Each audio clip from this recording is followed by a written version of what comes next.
A very good afternoon to all my dear students. How are you all? So I can see a number of you have already joined.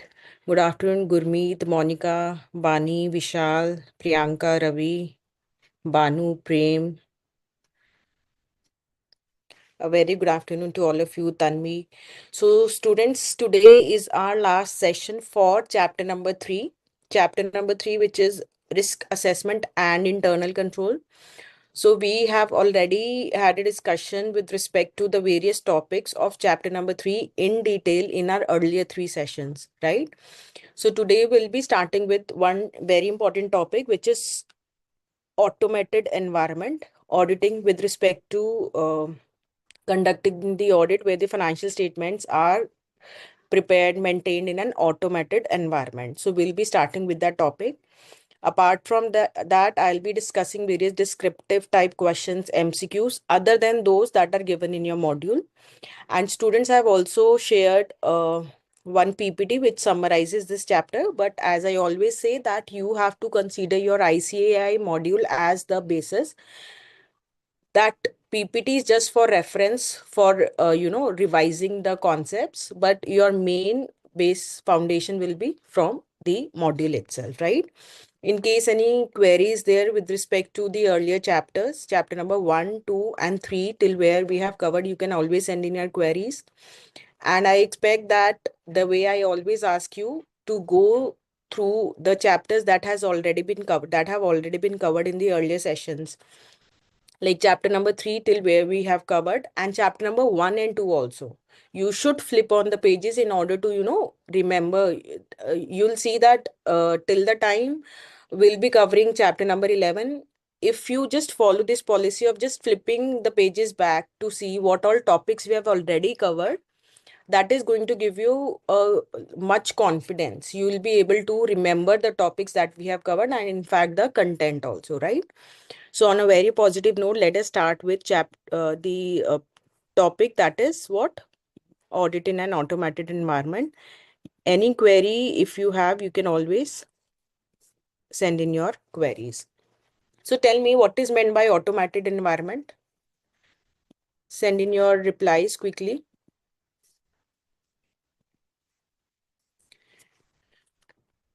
Tanvi, Banu, Bani, Vishal, what do you understand by the term automated? So Vishal is saying business environment. Automated. What is meant by term automated? So see, a business environment. So we are talking about the environment of the client organization, right? So business environment whereby the processes, the operations, the accounting, and even the decisions are carried out using computer system. Automated is derived from the word automatic, right? So, if processes, operations, accounting, and even the decisions are carried out using the computer systems, so the accounting system has been computerized, and it has been implemented in such a way that many of the work that earlier used to be done by manual way, that was used, personals were used, they were signing, let's say they were signing the bills, or they were actually passing the entries for that. So automatically things are done, automated environment. And here we are talking about the environment of the client organization, right? So the processes, all the operations, the accounting, and even to a great extent the decision making is also carried out by computer system. So let us take an example. For example, let's say with respect to credit sales, so wherever the payment is due, let's say for more than 180 days, right? So an exception report automatically gets generated. So no one as such is just analyzing the data and then bringing out that exception report, but the system is automatically generating that exception report, right? So or another way can be, for example, let's say traveling bill expense that I always give. So let's say the system has been maintained in such a way that wherever the traveling expense is exceeding rupees 10,000, that will be passed if and only if there are digital signatures of two authorized signatories, right? So if there is digital signature of only one authorized signatory, it will not be passed. The system will automatically detect it and it will stop from the processing of that particular invoice. So this is was automatically it has been done. So this is a decision. So even the decision is been done by computer system, right? So all the processes, the operations, the accounting, and even the decisions are carried out using the computer system. So students, wherever there will be automated environment, that is the accounting has been done using the automated system, like your examples can be your SAP, right? So where all the accounting software are implemented, whereby various internal controls are implemented. So the company takes the services of outside, the company can take the services of outside agencies, right? So the same can be outsourced, or there can be in-house IT department which can develop the system according to the requirements of the client organization. So see, with respect to the automated environment, there will be less manual intervention, right? And more system driven, right? And the more complex the system is, see, the complexity of the system will depend upon your automation. So the more automatic the system will be, the more will be the complexity, right? Now, without looking at the module or your screen, just tell me what can be the various features of such automated environment. What can be the various features? So basically, in other terms, I'm asking you that if the accounting system is totally automated, what various features, advantages or disadvantages come to your mind? Fast, easy to do task, Rihanna is saying. Others also.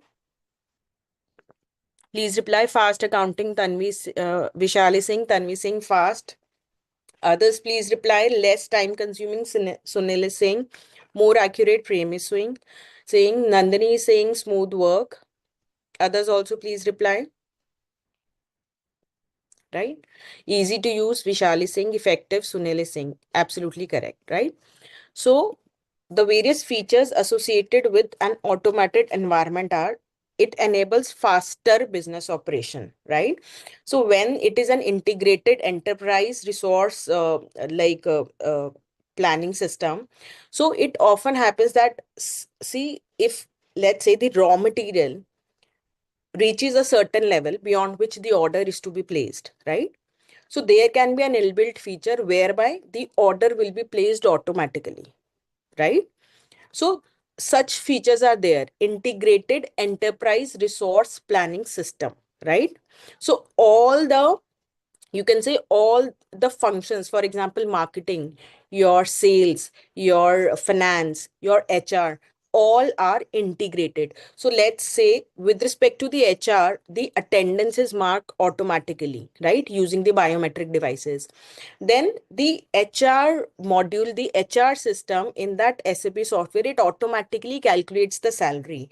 And the same is automatically processed in the finance module or the finance system of that SAP integrated enterprise resource planning system, right? So faster business operations, right? Then accuracy in data processing and computation, your depreciation calculations, interest calculations, and other things. Ability to process large volume of transactions, right? Then integration amongst various business operations. So the way I gave you example of HR, finance, right? Or when the order is automatically placed, right? Then better security and control. So the login passwords, username passwords are there. The person who can process that transaction, different password is there. The person who is having an access, who is having the user ID and password, can only access that system. So better security and controls, less prone to human errors, provides latest information, and connectivity and network capability. So on a click, I can see, let's say, with respect to banks. So on a click, I can see what is the interest due, what are the reasons of various debits and credits in my account. So this everything there is what automatic, right? Whenever you make a payment from your let's say mobile using internet banking, the statement automatically gets updated. The interest charges, debits or credits automatically gets updated. So these are what automation. So connectivity and network capability, right? And provides latest information. So I hope these features are clear. Now, see, when we understood SA 315, which is identifying and assessing the risk of material misstatement through understanding the entity and its environment. So, when we say its environment, it also includes the IT environment, right? So auditor has to understand and he has to document the automated environment. That is how the IT department is organized. So here IT is what your information technology, right? How are the IT activities organized? The IT dependencies, to what extent the accounting system, the financial reporting is dependent upon the IT, the relevant risk and the controls. If there is IT being used, information technology being used in data processing and your financial reporting, then certain risks will be there, and the company must have implemented certain controls also. The auditor is going to understand that. So the next topic is what all understanding you are going to obtain. Now, without looking at the module, you tell me what all understanding as an auditor will you obtain about an automated environment. So Gurmeet, your point will be one of the disadvantage, right? So now my question is, what all understanding would you take with respect to an automated environment? What technology they use? Vishal is saying absolutely correct. Then others also please reply.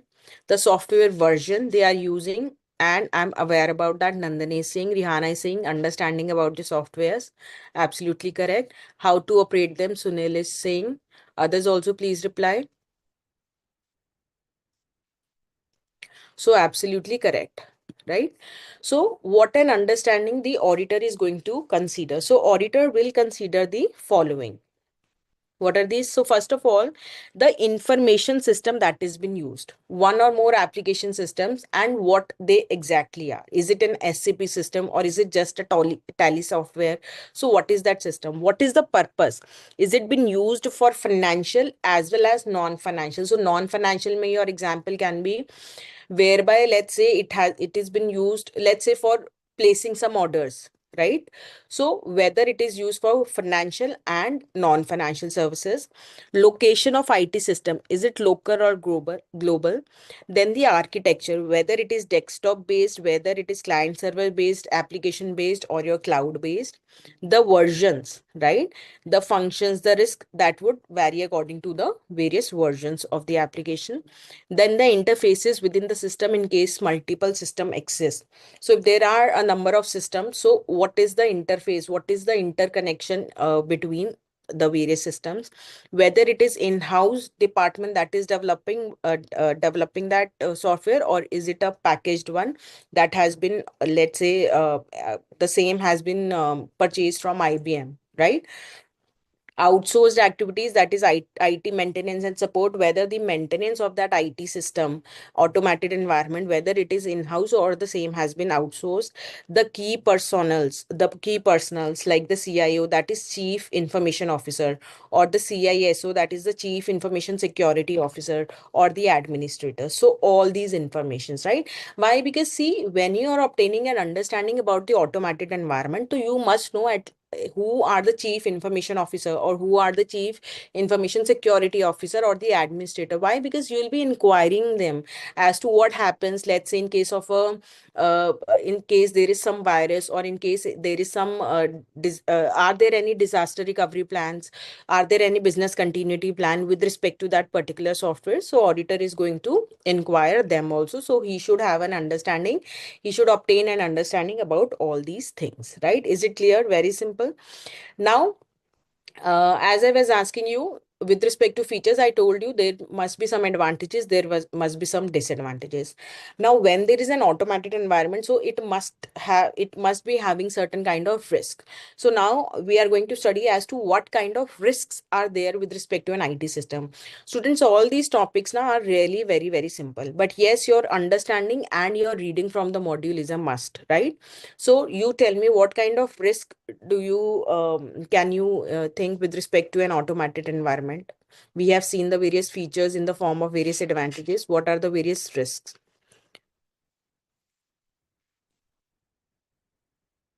So last third point, Dhanush is saying, see, in-house and package means whether the same has been developed by the internal IT department of the client itself, or is it a package one, that is you have purchased it. For example, you have asked IBM company to develop a software for you, a package, a complete package you have purchased.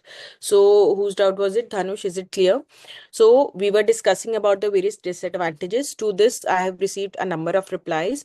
So Rihanna is saying the data can be lost due to some software problem, which is correct. Nandini is saying technical security like virus and all, malfunctioning of IT system. Prem is saying, Priyanka is saying not feeding the correct information, correct. So, not feeding the correct information, let's say when the system was developed, the formula that was put in was wrong. Let's say a depreciation, or let's say any of the percentage with, let's say an interest on a loan, the interest, the amount, percentage that has been entered was wrong. So, inaccurate processing will be there. Lack of knowledge about IT. Yes, Tanvi, correct. Others also please reply.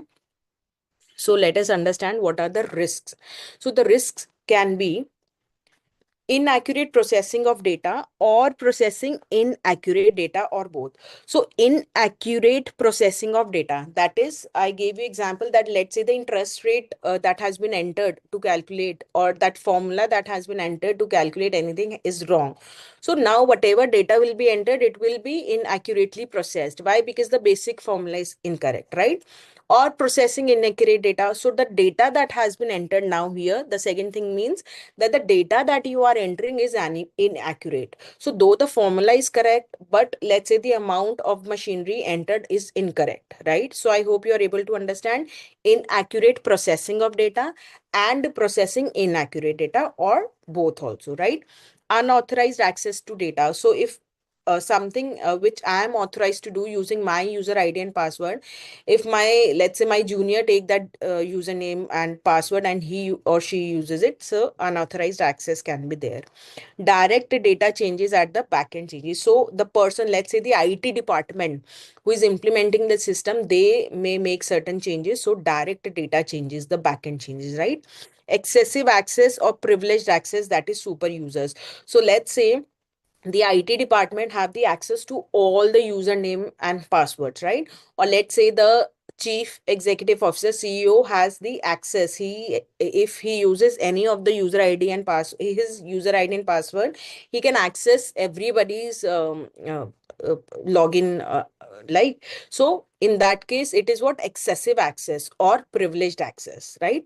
Lack of adequate segregation of duty. So segregation of duty is not possible. The let's say with respect to your taxation department, each and every one of the team member is taxation department of the client organization, right? So each and everyone are having their password and user, and the HOD of that department, he, with his ID, he may access anybody's login, right?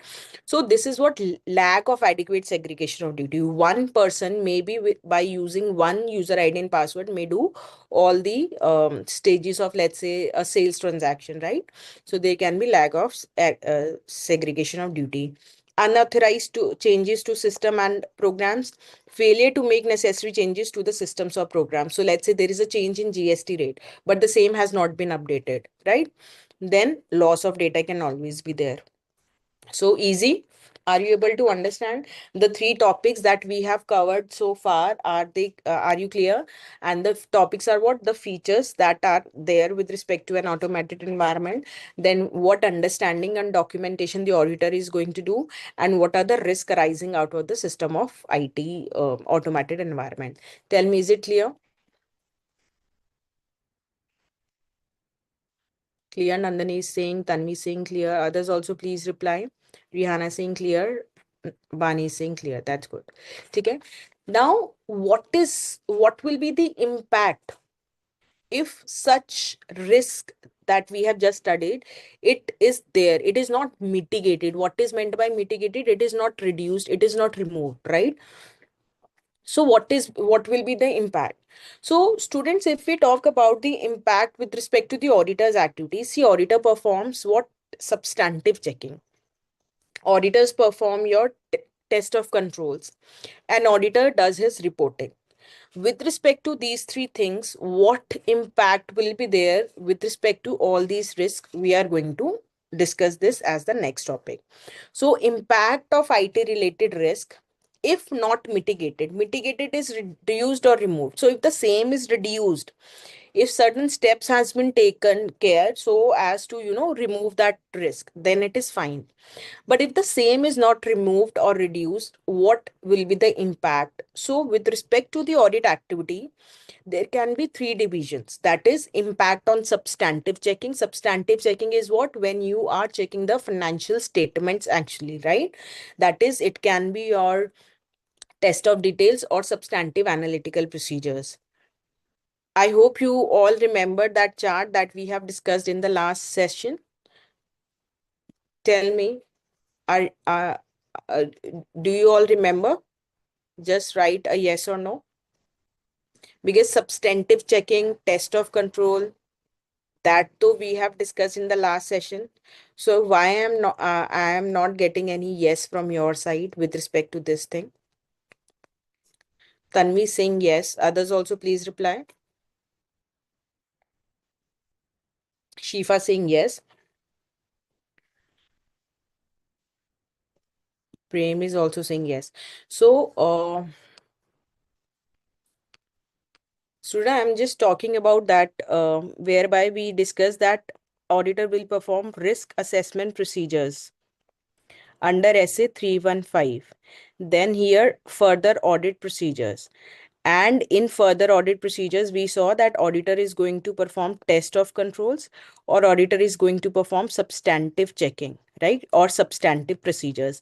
And under substantive procedure, we studied that the auditor may perform your test of details or your substantive analytical procedures. I hope you all remember, right? So this is SC or 330. Okay. So I'm discussing about this. So here we are talking that when the where is that? So we are talking about the impact of the IT risk with respect to your controls, substantive procedures, and the reporting part, right?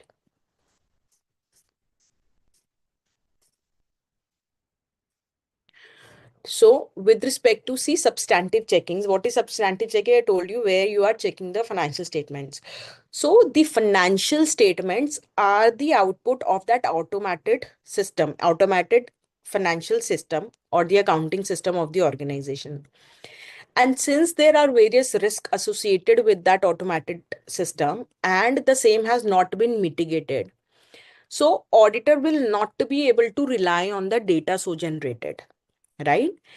And he's going to increase his substantive checking, or he's going to do conduct a detailed checking. Why? Because you, since such risks are not mitigated, you as an auditor, you are not relying on the various reports, let's say, or the various calculations that has been done by the system.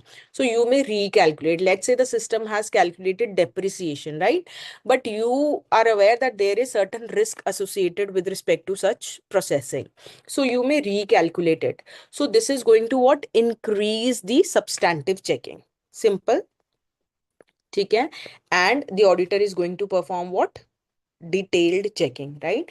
Why? Because the system has ensured completeness and accuracy on which you are not able to rely as such, right? Because certain IT related risks are there which has not been mitigated. right? Same way with respect to controls. So the controls that have been implemented, so there will be non-reliance on that control by the auditor. Why? Because there are certain risks which are not mitigated. So again, this is going to lead to additional audit work, right? Because there are certain controls that are implemented, let's say certain calculations, certain accounting procedures that are within that software only.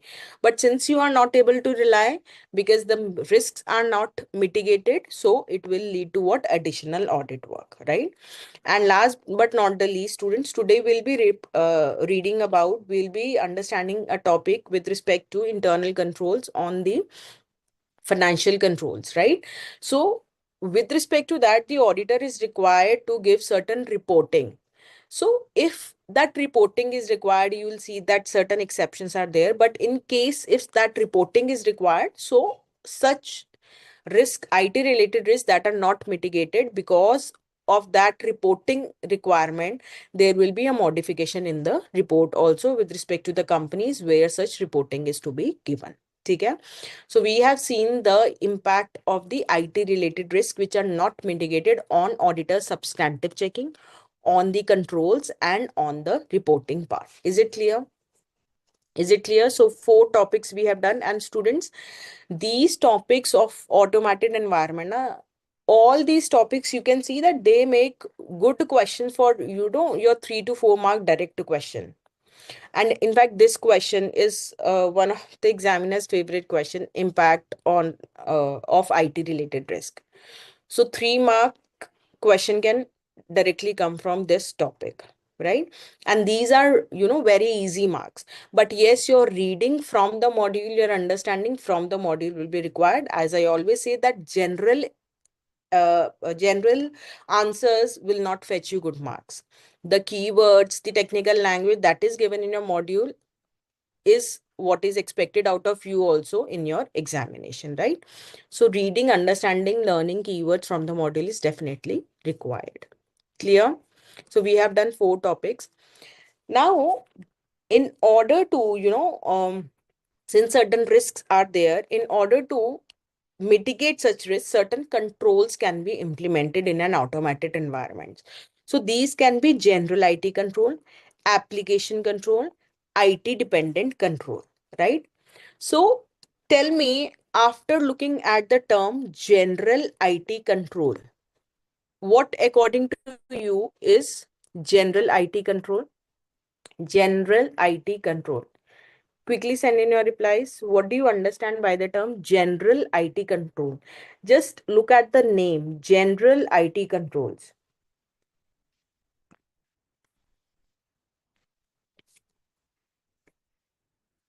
Send in your replies. General ways to take care of softwares, correct? But what can be, yes, basic security, Nandini is saying. Others also please reply. Network connections, Tanvi is saying. Others. So Rihanna, when you say general ways to take care of the software, tell me 1 or 2 way.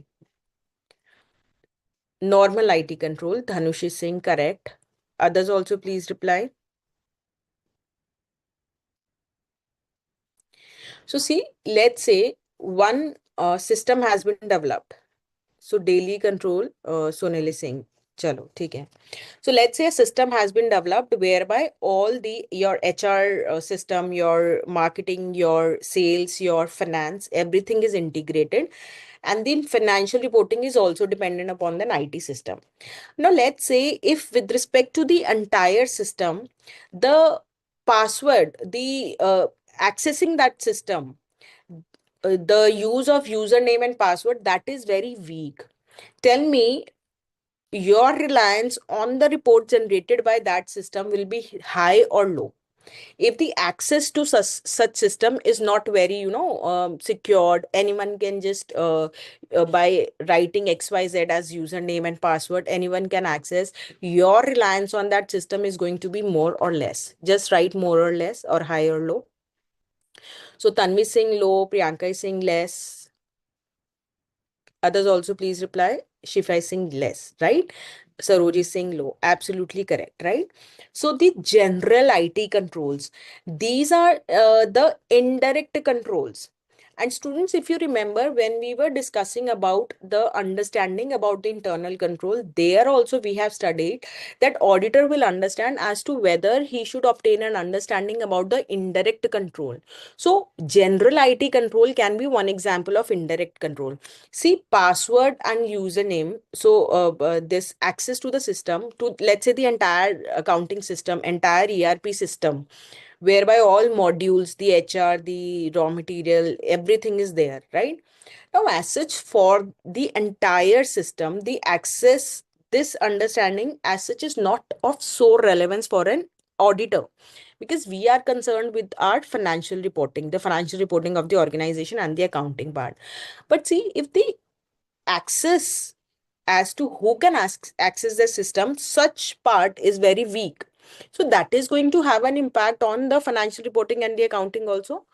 So general IT controls, these are applied across multiple applications and business processes that are being used in the organization. So multiple IT applications and business processes, be it related to your finance, your HR, your marketing, or anything. These are what commonly applied across multiple applications and business processes, and these are called pervasive controls or indirect control. Now tell me, I have already told you the meaning of the term pervasive. What is meant by the term pervasive? I need just one answer, I'll then proceed. What is meant by the term pervasive? Omnipresent, premising, yes, that is used everywhere, almost everywhere, right? So these are pervasive controls, indirect controls, which are applied across multiple IT applications and business processes, right? And these are generally implemented to mitigate the IT specific risk, right? So the way we were saying, what can be IT specific risk, like on unauthorized access to data. So this can be so unauthorized access using the password and the username. So specific username and passwords are allotted to the employees. So this will mitigate unauthorized access to data, one of the IT risks that we have just discussed. And this is going to maintain the integrity, the correctness of information and the security of data. So I hope you're able to understand the term general IT control. Hana? Security is maintained. Integrity is what? Correctness of the data is maintained, right? So if you just look at the technical definition with respect to general IT control, so these are the policies and procedures that relate to many applications and support effective functioning of application controls, right? So with respect to particular applications, whatever controls are implemented, it helps in effective functioning of all that control. So let's say within that system, there is particular application with respect to the finance, the accounting and the finance. So if the general IT controls are good, this is going to help in the effective functioning of that application control, and vice versa. If the general IT controls are not good, then this is going to have a negative impact with respect to the functioning of that application control. Is it clear? So I hope if you are asked to write about general IT control, you will be able to write, right, that these are the policies, procedures that relate to many applications, support the effective functioning of application control, integrity and security of data, integrity of information, security of data, and these are generally implemented to mitigate the IT specific risk. These are called pervasive or indirect controls, and there are four types of general IT control that has been discussed, that is data center and your network operations.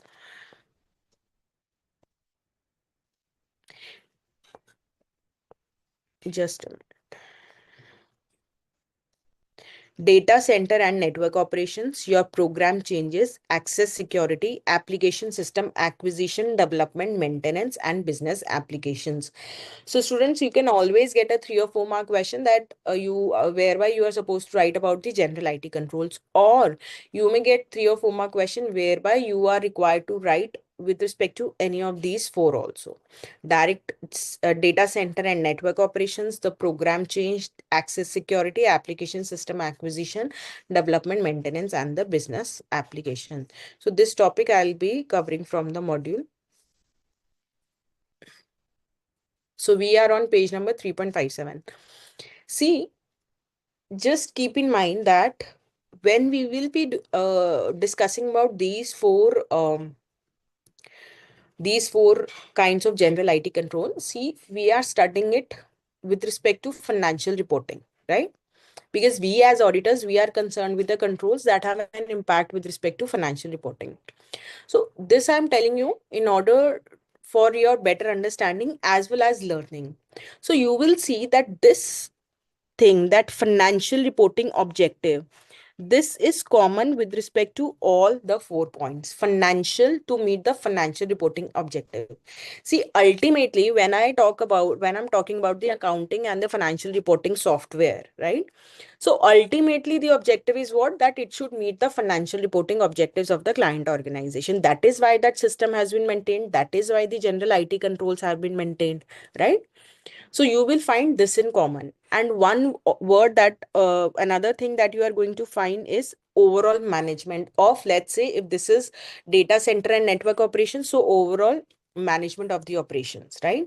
So like with respect to access, you have the organization and management security. So the words like overall management, right, that is used, you will see here also in the fourth part, financial reporting objectives, overall management. So this is the way how you can be, smart learners. So just learning technique that I wanted to discuss. So let us start with controls over data center and network operations, right? So ultimately, what is the objective of implementing such an IT control? The objective is that the production systems, the system that is producing that financial reporting, the objective is to ensure that such production systems are processed to meet the financial reporting objective, right? And controls over data center and network operations, right? So when we talk about operations, so basically it is overall management of computer operation activities, preparing, scheduling, and executing the batch jobs. So whatever is the job, the activity that the system has to perform, preparing the system for that activity, scheduling as to when is to be performed, and execution. So overall management of the computer operation is taken care by this control. So this is with respect to that job. Then the backup should be there. That is monitoring, storage, and retention of backup. Monitoring, storage, and retention of backup should be there, right? Then monitoring of compute operating system. This is also seen by this control over data center and network operations. Performance monitoring of the operating system. Then in case there is some disaster with respect to that system, right? So the disaster recovery plan or the business continuity plan. So another keywords with respect to this is your business continuity plan or the disaster recovery plan. This is also taken care by such type of control. So controls over data center and network operations. So we see what we are studying about the general IT controls. And when we are talking about one of the general IT controls, which is what control over data center and network operations. So we are here studying as to why such kind of control is implemented and why, what is the purpose of implementing such kind of IT control, right? So we see that the purpose is to ensure that the production system it meets the financial reporting objectives and to ensure the overall management of the computer operation activities, preparing, scheduling, executing of batch jobs. So one thing about the jobs, then backup ke liye monitoring, storage and retention of backups, then monitoring of the operating system performance, and then BCP and DRP, that is business continuity plan and disaster recovery plan. So I want all of you that you should be able to learn these keywords. So I'm repeating it again and again. Writing general answers won't fetch you good marks. And why I'm repeating you it here? Because see, in this automated environment topic, you are going to find various words that, where you cannot just write general answers. So when it is saying that business continuity plan or disaster recovery plan should be there, and with respect to backup, there should be monitoring, storage, retention of backup. So just try to, understand and learn the keywords. So I hope control over data center and network operation is clear. Then the second thing is what? Program change. So if you remember, one of the IT related risk was what? Direct data changes or unauthorized changes to system or program. We have studied that topic just now. Na? So with respect to that, another general IT control is what? General IT control related to program change. So the objective of the program change control is to ensure that, see, the objective is what? If any program is changed, it might happen that uh, there is a need to change that program. So if any program is changed, that modified system that modified system continue to meet the financial reporting objective. I hope now you are able to understand why at the very start of this topic I focused on these words, financial reporting objective. So the modified system, the system, if it has been changed, whether it continues to meet the financial reporting objective, and this control also take care of various activities such as the change management process. What is the process that is followed for if any change is to be made? Recording, managing, and tracking the change request. So with respect to any change request that is received, so let's say from the GST department a request is received that with respect to these items there is a need to change the GST rate. So recording, managing, and tracking the change request, making and testing the changes. So making the changes as well as testing those changes, that this program change general IT control is going to take care. I hope it is clear and you are finding it easy to understand as well as to learn, because students often, it often happens that students write very general answers with respect to these. Okay? So I hope your understanding of the topic and understanding how to learn is also getting clear. We have discussed two controls so far. So Tanvi is saying yes. Others also please reply.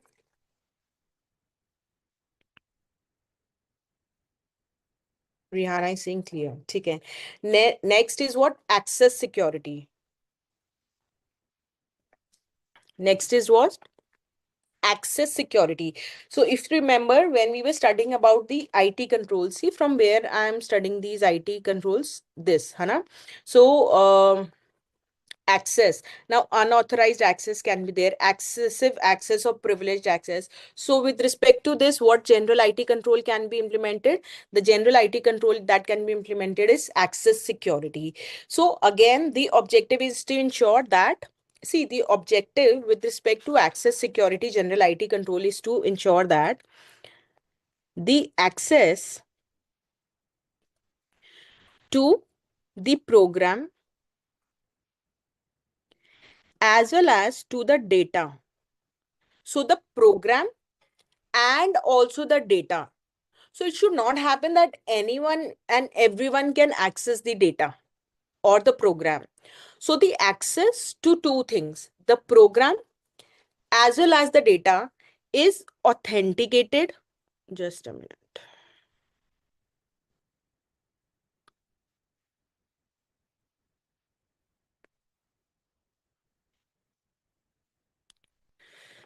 Just a minute. Is authenticated and authorized. Why? To meet the financial reporting objective, right?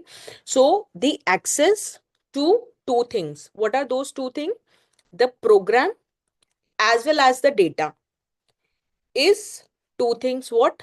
It is authenticated and it is authorized. Why? To meet the financial reporting objectives, right? And what all activities are included? That is, what all activities are taken care by this general IT control of access security? The security organization and management, security policies and procedures, application security. So the security with respect to particular application, data security, security with respect to the data, operating system security. So the security relating to the operating system, security relating to the network, and the physical security of the assets also. Everything is taken care by this general IT control, right? So is it clear? So the objective of control over access security is ensured that the access to program as well as to the data is authenticated and authorized to meet the financial reporting objective. And now to you all know that abhi tak we have read 3 points, and in all the 3 points the ultimate objective is what? To meet the financial reporting objectives. So students, when you know that these are the keywords which are repeated again and again, you should devote your energy time toward learning, towards picking up those keywords, right? Then the activities that are taken care by this general IT control is security organization and management, security policies and procedures, your application security, data security, operating system security, network and the physical security. Okay, is it clear? Is it clear? Then the last one is application system, acquisition, development, and maintenance. So basically, this control is with respect to the acquisition, the development and maintenance of the system, right? So the objective of such control is to ensure that the systems are developed, configured, and implemented to meet the financial reporting objective. So the systems are developed, configured, and implemented in such a way that the financial reporting objective is met. And it includes overall management of what? How the system is developed. So the development activities. See, just consider what steps will be followed when any system is developed. So there will be certain development activities. Project initiation will be there, analysis and design will be there, construction of that project will be there, testing and quality assurance will be there. So this general IT control, that is application system, acquisition, development and maintenance, it take care of all these things, that is development activities, project initiation, analysis and design, construction, testing and quality assurance. Is it clear? So I'm repeating it again, a very important direct question. So you may get a 4 mark question whereby you are required to, explain point number A and B in detail. 2 marks for each point. So is it clear? Quickly send in your replies. Is this topic clear? So you can say basically this is the fifth topic that we are covering with respect to automated. So why I am repeating it, the topics again and again, because students get confused with respect to these topics, though they are simple. But when it comes to writing the specific answers, they like students find it confusing. So the first topic was key features of an automated environment. Second is what understanding you are going to obtain. Third is the risk. Fourth is the impact of that IT related risk if not mitigated. And the fifth is the various kind of general IT control, where we have studied about the general IT controls. And under the head general IT controls, we have read about 4 controls, right? First is relating to data center network operations, then program changes, then access security, and then is the application system acquisition, development, and maintenance. Is it clear? Okay. Now the next is what? Your program, your application control. So specific applications that are implemented, application control. See, such application control. So again, this is one of the control, and such application control, it can be either automated or it can be manual controls operating at the business process levels. So it can be automated, right? Whereby the control is implemented within the IT system, right? And that control ensures that whether the data is complete, whether it is accurate, and it ensures the integrity, the correctness of the data, right? For example, edit checks can be there, validation of input data, sequence number check, user limit check, reasonableness check, mandatory data field. So with respect to a particular application, the controls which are implemented are what? Your application control. It can be automated, it can be manual. So for example, if the serial number is to be checked, let's say a person manually checks it, right? Whether it is all invoices are coming or not. Or let's say it is automatic. So it can be automatic or it can be manual. If we say it is automated, it will be embedded, it will be included within that application only, right?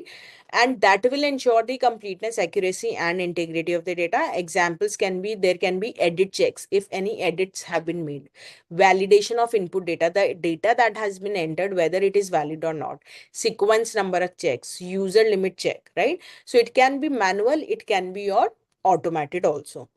Particular controls that are there with respect to a particular application that has been used, right? Is it clear? And the third one is IT dependent controls. So as the name suggests, these are the controls, and in fact, I'll say these are the manual controls, but these are dependent upon IT system. So let's say the computer system will automatically generate a report. But how to use that report manually, a personnel will check that report and will draw conclusions out of that report. So let's say some the system has the system is having one of the automatic system that whereby certain list is automatically generated. Now, how to see what are the exceptions out of that? That is to be done manually by the personnel. So this is what manual control is there, but it is using the system generating data. So it is what IT dependent control, as the name suggests, the control is dependent upon the information generated by the IT system. So these are manual controls that make use of some form of data, information, or report produced from the IT system or the application. So I gave you example. So let's say a list is generated automatically within the system. There is a system, but the analysis is done manually by the personnel. Okay. So the control is performed manually, but the design effectiveness of that control, it depends upon the reliability of the source data. So let's say that the list that is generated is not correct.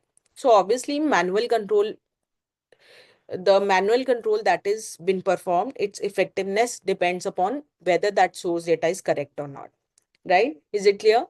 So we have discussed about general IT control, particular application control, and IT dependent control. So I can say we have discussed about the general IT control and the application control. So on particular applications, see whether a particular application is been conducted properly or not, it depends upon general IT control. Yes or no? Tell me. Tell me. Yes or no? Whether the application controls, whether any application is working effectively or not, will it depend upon any of the general IT control? The answer is yes, right? So the effectiveness of IT dependent control or automated control, it requires that one should be effective. One is what? Your general IT control. Two general IT controls. ठीक है, and your 2 is what? Application based, and your 3 is what? IT dependent. ठीक है, so 1, 2 and 3 I have referred with respect to this and this. So unless and until general IT controls are not good, the effectiveness of application control and IT dependent controls cannot be ensured. So I can say that effectiveness of second and third, that is application control and IT dependent control, require that general IT control should be effective, right? So general IT controls are needed to support function of application control, and both are needed to ensure completeness, accuracy of the information processing through the IT system. So in order to ensure that the information that is processed is accurate, it is complete or not, we need both general IT controls as well as the application control. So basically general IT control is whether who can access the entire system. And if I talk specifically with respect to financial reporting, let's say there is an application which generates the exception reports or which generates the various kinds of reports. So with respect to for ensuring that the data, the information that is processed is complete and accurate, you need that both general IT control and application based control, both are what? Effective. ठीक है. So application based control we have seen sequence number check, edit check, है ना, input data check. So whether that is correct or not. So that is your particular application based control. With respect to that particular control, what is the input data control, what is the edit check control, but general IT control is with respect to the entire system. So is it clear? Is it clear? So having understood like after understanding this general IT control, your automated application based control and your IT dependent control. Now, tell me, when the auditor is testing the controls or the automated environment, what the auditor is going to perform? What is the auditor going to perform? Give me two words for that. And I have discussed this with you a number of times that whatever auditor will do, he'll perform this. So what the auditor will do when he has to test the various methods in automated control?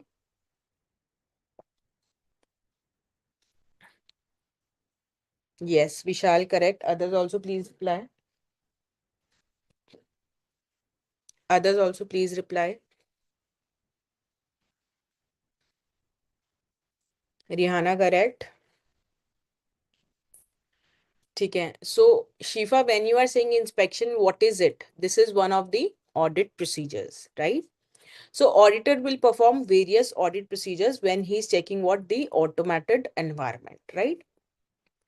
So students, see, auditor can, if you remember when we were discussing about the understanding, I told you auditor will obtain an understanding, and while he's obtaining an understanding, he'll understand as to who are the key persons. The Chief Information Officer, CIO, the Chief Information Security Officer, or the various administrators. Why? Because he can inquire them as to tell us how the security works, or let's say he's inquiring within the management. So first and foremost inquiry auditor can always conduct with for obtaining an understanding or for testing the automated environment. But tell me, is inquiry alone sufficient? Will it give an sufficient appropriate audit evidence to the auditor? Yes or no? Quickly send in your replies.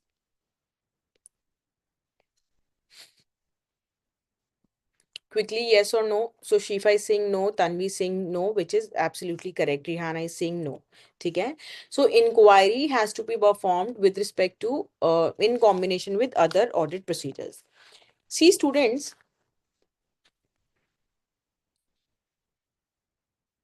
just a minute. Let me just take you to the module for this topic.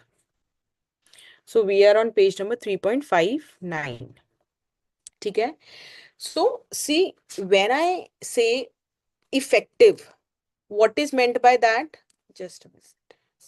When I'm saying that certain method of testing is effective,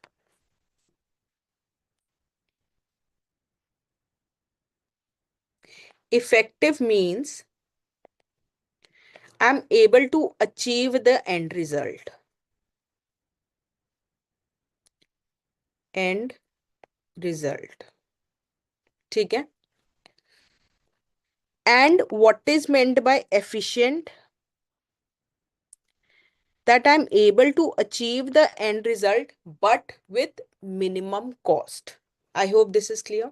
ठीक है? Now, see, if auditor is conducting inquiry,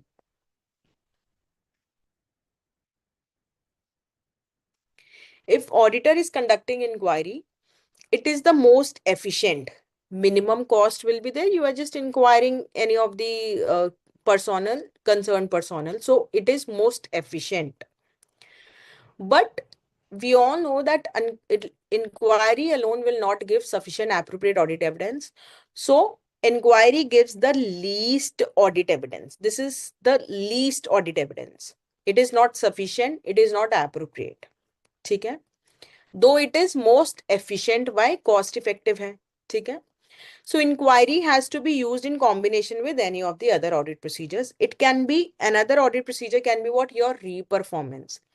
But see, when you are re-performing any of the control, this is going to be effective, that is, you are going to achieve the end result.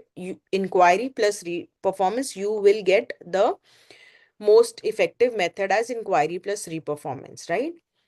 And it will give you the best audit evidence. But this is going to be very time consuming and least efficient, because being efficient means the time available and with the minimum cost. So when you are reperforming any of the controls that is implemented, it is going to be time consuming as well as it is going to be least efficient also. ठीक है? So we have seen that inquiry, though it is most efficient, but it is the least audit evidence. Inquiry in combination with reperformance, though it is effective, but it is very time consuming and least efficient. So what auditor generally does is inquiry along with what? Inspection. Inquiry along with inspection, it gives the most effective and efficient audit evidence. Is it clear? Is it clear? Is this topic clear?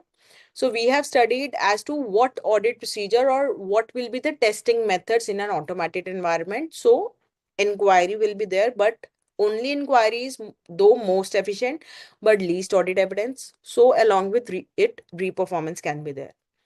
But though re-performance and inquiry is going to be give you most effective, it is going to be most effective, but again, it is going to be very time consuming and least efficient. So inquiry in combination with inspection takes place, which gives the most effective and efficient audit evidence, right? Now, what audit procedure to use, when to use, in what combination to use? Tell me, who is going to decide that? It depends upon auditor's dash. Tell me what dash will come, what will come in this blank. What audit procedure is to be used, when it is to be used, in what combination, it depends upon auditor's dash judgment, professional judgment, right? And when the auditor is applying his professional judgment as to what audit procedure to be used, when it is to be used in combination with the what, he is going to determine it considering various factors. So student, this can also come as a 3-mark question, that when the auditor is, testing the various conducting the testing in the automated environment, first of all, what methods you can apply. So you will be writing inquiry, but it is this. Then inquiry in combination with reperformance, but it is this. Then the best one is what? Inquiry in combination with inspection. Now you may get a further question that what are the factors the auditor will consider. So you'll write that it depends upon auditor's professional judgment, but he may consider various factors like, so what can be various factors? Simple, what is his risk assessment? The control environment, the desired level of evidence required, history of errors or misstatement, complexity of business, the assertion that has been addressed. And whatever auditor is going to decide as to what nature of the audit procedure he is going to use, he is going to document that. Okay, is it clear? This topic is really very simple, but it is so simple that students have a tendency to leave this topic, which you should not do, right? So I hope this topic is clear, what methods are to be used. And then there is one more thing in this topic, that when the auditor is testing the automated environment, he may use various common methods. So what are those common methods? So first is walkthrough from one end to end using a combination of inquiry, observation, and inspection. So what is meant by walkthrough? So basically from the very beginning till the end, so let's say any sales transaction is there. So let's say there were certain tenders that were that were asked for. Then one party was finalized, right? Then there was sales agreement. So from the very beginning till the end, so when the payment is received and goods are transferred, the risk and reward has been transferred, till the very end, auditor will walk through each and every stage. Walk through is what? He will have a look how each and every stage of that transaction, of that entire transaction, is processed by the system, right? So obtain an understanding. So I'm reading this first point on page number 3.59. First point is first bullet, that is obtain an understanding of how an automated transaction is processed, doing a walkthrough of one end-to-end transaction using a combination of inquiry, observation, inspection.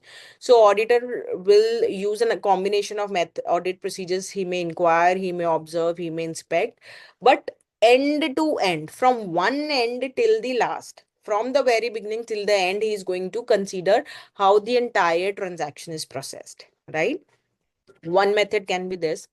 Second can be observe how user processes transaction under different scenarios.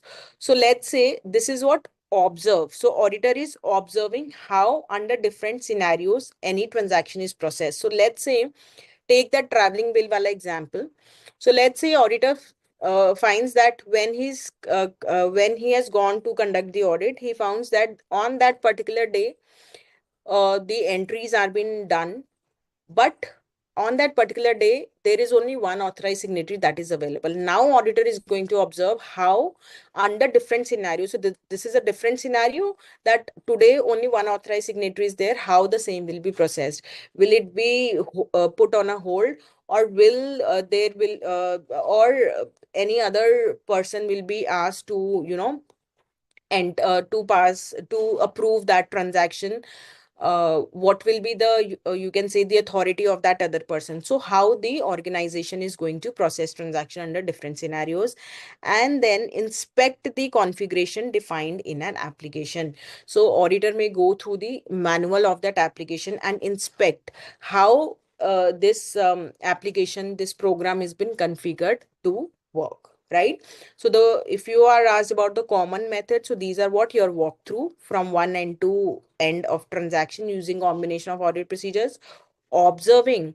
So first, in the first point, inquiry, observation, inspection. In the second is observing how the process, how the user is processing the transaction under different scenario. And the last one is inspecting the configuration defined in an application. I hope it is clear to you. Okay. So whether the general IT controls exist or whether they are less effective, that is going to have an impact on how the auditor decides his nature, timing, extent of the audit procedures, right? Is this topic clear with respect to your general IT control, application based controls, and your IT dependent control? And then we saw as to what methods. So testing methods in an automated environment, maybe there are three topics, right? So one is the basic, that inquiry with reperformance, inquiry with your inspection. Then another topic can be what are the factors the auditor is going to see when he's going to apply his professional judgment, and then the common methods that the auditor may follow. Is it clear?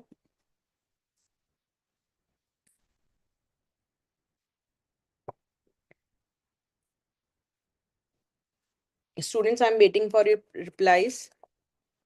So Vishal is saying clear. Others also please reply. Tanvi saying yes. Others, Mahalakshmi, Banu saying yes. More yes, please. Or if no is there, Rihanna is saying yes. ठीक है. So students, this next topic, characteristics of manual automated elements of internal control relevant to auditor's assessment. I'm giving this to you to read as a homework. This is basically a summary of what we have done as to what is manual, what is automated. Okay, so you can read these 2 points as a homework. Now we are coming on paragraph number 9.1, that is manual elements versus automated elements in entities internal control. And in fact, this entire paragraph number 9.1 is about manual elements. That is, this paragraph says as to where manual controls are more suitable. Okay? This paragraph says as to why manual controls are less reliable. And the last says that where manual controls are less suitable. Okay, so I told you that this topic is basically about your manual elements. So when I say where manual are less, that means automated controls are more suitable here. Okay, is it clear? So three topics that we are going to study is what? Manual elements, where they are more suitable, why manual are less reliable, and where they are less suitable. So these two topics, don't get confused. The second is why ठीक है, and this third is where, less suitable, where. ठीक है, is it clear? So I think this topic is there in your, acha. So let us do this from here only. So tell me, why is manual control less suitable? Tell me. Do not look at the module. Why do you think manual controls can be less suitable in certain circumstances?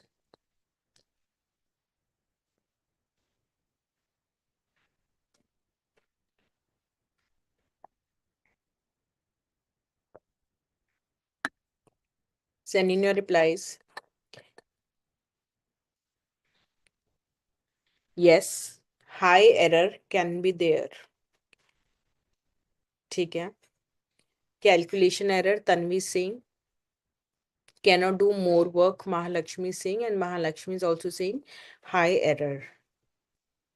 Prem is saying high number of transactions. Where there are high number of transactions, so manual is collusion can be there. Correct. ठीक है. Rihanna is saying abundance of transactions to record. Yes. See, manual controls may be less reliable. Why? Because these can be, just a minute.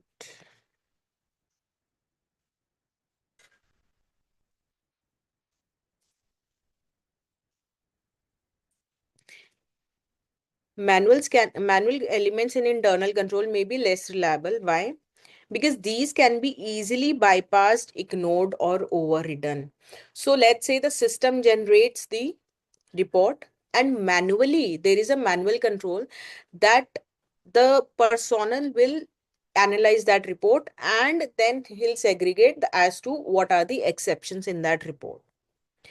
Now that personnel may ignore that report, so the manual control may be bypassed, ignored, or overridden. So there is a control that the traveling bills are to be signed by two officials. This control may be bypassed. It may be ignored or overridden. Okay? And they are prone to simple errors and mistakes. So as you were saying, calculation mistakes can be there, right? And also consistency of application of a manual control element cannot be assumed. See, a control, if implemented, it will depend, the effectiveness, consistency of that control is going to depend upon the personnel. If the personnel who is implementing, if the employee who is implementing that manual control is changed, can you expect any consistency in that manual control vis-a-vis with respect to IT control? So IT control mein to you can expect what consistency will be there, but manual mein to you cannot expect, right? So why manual elements in internal control are considered or maybe less reliable than the automated? Because the manual can be easily bypassed, ignored, or overridden. These are more prone to simple errors and mistakes, and consistency of application of manual control cannot be assumed. Okay? Therefore, manual controls are less suitable because of all these features, or you can say inherent uh, features of the manual control. It is less suitable where there are high volume or recurring transactions. Okay? Or where errors can be anticipated, predicted, can be prevented, detected, and corrected by control parameters that are automated. See, if automatic control can be implemented, the nature of transaction, for example, sales, purchases, routine sales and purchases, there, let's say there are lakhs of transactions, and the nature is such that with respect to all the sales transactions, certain controls can be implemented on all the sales transactions. So it is better to go for automatic control as compared to manual. Same way, the second point says control activities where specific ways to perform the control can be adequately designed and automated. So let's say if a company is having, let's say a new company is there, and there are only 10 sales transaction, whereby all the sales transaction are, they vary a lot in the amount, in the quantity, in the item that is that is sold. So let's say there is difference. So with respect to all the sales transaction, one control activity or one internal control cannot be implemented, right? But if the nature of this transaction is such that the control activities can be implemented with or designed and automated with respect to all those transactions, it is better to go for automated control. So I hope this topic is clear as to why the manual element in internal control may be less reliable and what are the situations whereby it is less suitable. Clear? Now the positive side, that is the manual control in the internal control, the manual element in internal control may be suitable where the judgment and discretion is required for such as for the following circumstances. So let's say there are large, unusual and non-recurring transactions. So when I say large, so this is large amount of unusual and non-recurring transaction. Mergers and acquisition is there. So this is an unusual non-recurring transaction. Scrap sale is there during the year, right? So though the amount is large, it is unusual and non-recurring transaction. Circumstances where errors are difficult to define, anticipate and predict. Hana? So if there are circumstances, so again scrap sale can be one of the examples. So these are the circumstances where errors you cannot as a standardize that this kind of error is there, right? So errors are difficult to define, anticipate or predict. So let's say with respect to sales, you can predict as to okay, GST rate can be an error. So let us implement this as an internal control. So, or let's say provision for doubtful debt. So let's say formula can be okay, if itna time has passed, itna percentage calculation will be there. But with respect to certain kind of transaction, for example, scrap sale, so there the errors are difficult to define, anticipate and predict in changing circumstances that require a control response outside the scope of an existing automatic control. So, for example, the situation, the circumstances have changed. So, a control that is responsive and the same is not covered by the existing control. So it is better to go for the manual element in the internal control and in monitoring the effectiveness of the automated control. So monitoring will, if it is done manually, it is a better, like it will be considered as uh, a better element of the internal control vis-a-vis the automated environment. Okay, so I told you that this topic has further three topics. That is first, now if you go by sequence, where manual is more suitable, why less reliable and where less reliable. I hope it is clear. Quickly send in your replies. The three topics are clear to you. Vishali saying yes. Others? Mahalakshmi saying yes. Chalo, good. Now students, see what will be the audit approach in an automated environment. So as such, if you will see that whatever we have studied so far, when we were doing planning, we were doing strategy, we were doing program, as such everything is going to be same. But where we say that in an automated environment, obviously the impact of IT related things is going to come. So this is a very simple topic. So the stages are going to be the same. Risk assessment will be there, understanding and evaluating will be there, test for operating effectiveness will be there, and reporting will be there. So I'm on page number 3.61. Now what will be the audit approach in an automated environment? So see, when the auditor is he's assessing the risk, identifying and assessing the risk, so he'll identify significant accounts and disclosures. Simple. Qualitative, quantitative considerations, materiality can be there, qualitative, quantitative, right? You all know that materiality is not only size, it is also about the nature of the transaction. Relevant financial statement assertions will be considered. Identifies likely sources of misstatement. Consider risk arising from use of IT system. So certain IT element will be there somewhere or the other, but ultimately the approach is going to be the same, because ultimately though we are conducting what audit, this is what audit approach. So audit approach as such will not change, but certain consideration of IT related things will come. Now, when the auditor is understanding and evaluating, then he'll document understanding of business processes using flowcharts and narratives. He'll prepare the risk and control matrices, that what is the risk associated and what is the control that has been implemented by the organization. He'll understand the design of control by performing walkthroughs of end-to-end process. We have just studied walkthrough of end-to-end process. From the very beginning till the end, you are going to walk through. That is the entire trail you are going to consider as to how the same has been processed.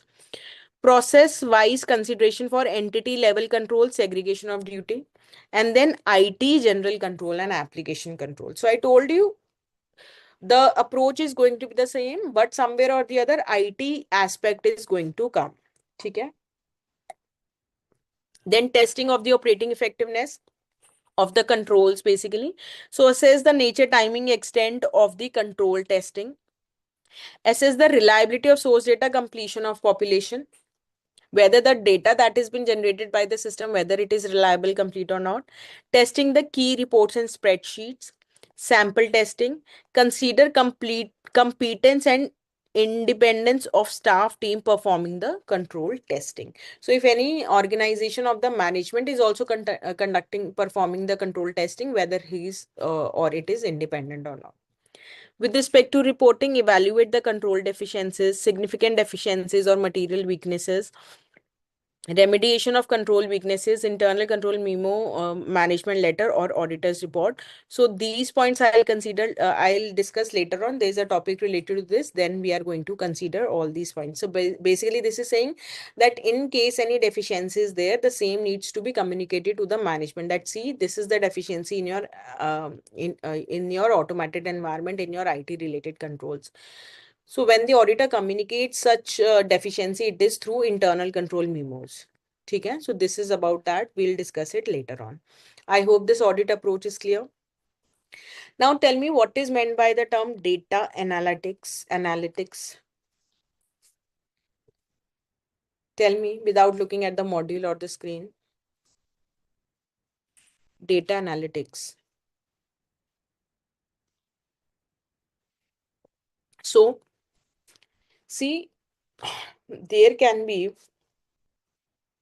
so I'll just wait for the answer. Students are still replying. Vishal is saying to analysis the analysis of the policy of entity. Mahalakshmi is saying analysis. Others also please reply.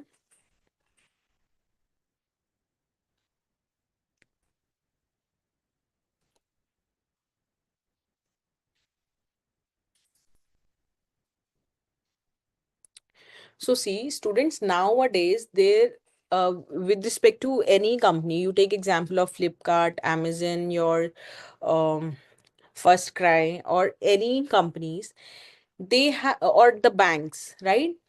They are having huge volumes of data. Okay?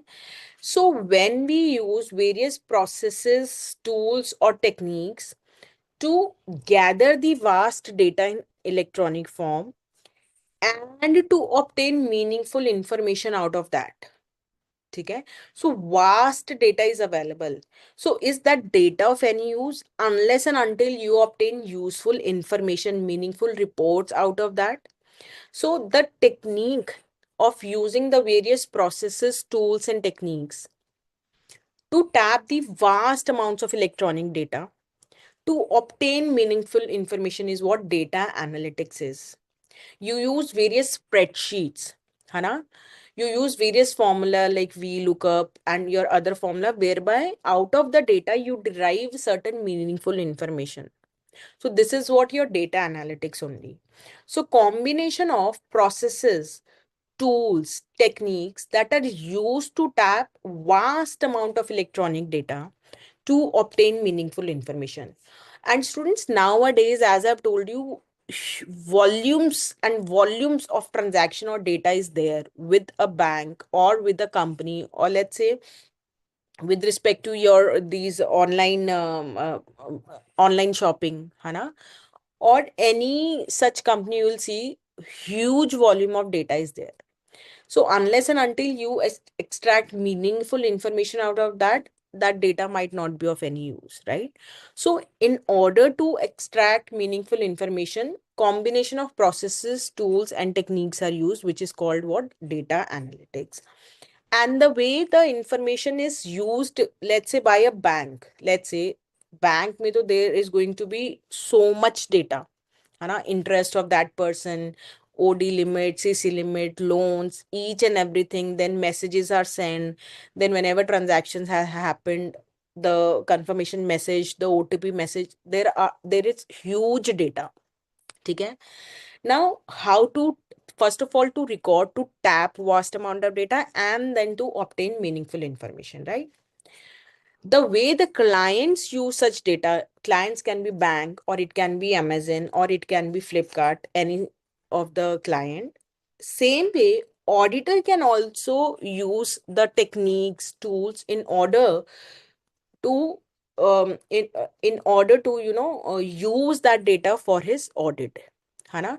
So similar kind of tools, techniques can be used in the audit process. And when the auditor uses such tools, techniques in his audit process, these are called what? Computer aided audit techniques, CAT, computer aided audit techniques, right? So auditor may test the electronic records or data, or as I told you that you may use spreadsheets, specialized audit tools like IDEA, ACL. These can be there whereby auditor may use such kind of tools, computer aided audit techniques. And where are, like, for what all purpose can such tools be used? So there are various purposes, like in order to check the completeness of data or the population, or it can be used either as as one of the test of control or substantive audit test, or for selection of audit sample, random sampling or systematic sampling. What is random sampling and systematic sampling? We will be doing it in chapter number 4. ठीक है. Recomputation of balances, construction of trial balance for transaction data, re-performance of mathematical calculations like depreciation, bank interest, analysis of general entries, fraud investigation. You may use IDEA software for fraud investigation. Then evaluating impact of control deficiencies. So this way, auditor can also use such techniques, and when auditor uses it, it becomes what? It is known as what? Your computer aided audit technique. ठीक है? Is it simple? So you can always get a 3 or 4 mark question to write about data analytics, right? So same way, there is another topic that is given in your module, that is your so data analytics we have done. Just a minute. Now the next topic is what? Your digital India. So you can read it as a homework. It basically says that nowadays companies are using IT everywhere. Same way, auditor will have to use this digital technology starting from the planning stage till the final opinion, right? So auditor may use artificial intelligence, data analytics, or other technologies. So digital audit is helping auditors to better identify the risk, making use of the technology. So just have a read at this topic. So with this, we have finished the topic of automated environment, but 2 or 3 important topics are left in this chapter, like this internal financial control as per regulatory requirements. Then one topic is there relating to documenting the risk, and then assessing and reporting the audit findings. And as I've told you that apart from the questions that are given in your study, so I'll be discussing the questions that I have also shared. Those are separate questions as are given in a module. So if time will permit, we'll discuss that also. So we will do one thing. We will take a break of 15 minutes here, and after the break, I'll be starting with a very important topic, which is what? Your internal financial control as per regulatory environment requirements given on page number 3.63. So I hope students, the topics that we have covered today are all, everything is clear to you. Just send in a yes. And here we take a break of 15 minutes.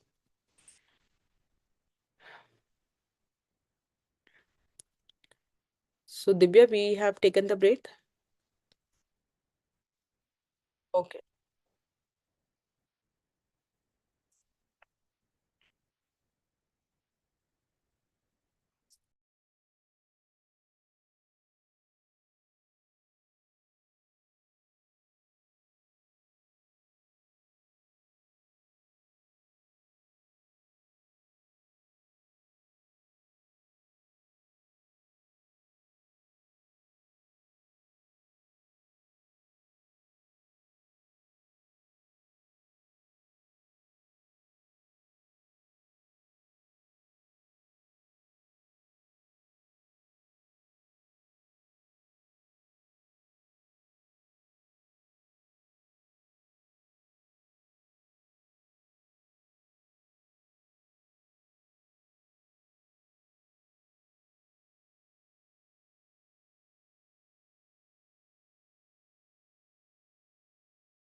So welcome back, students, after the break.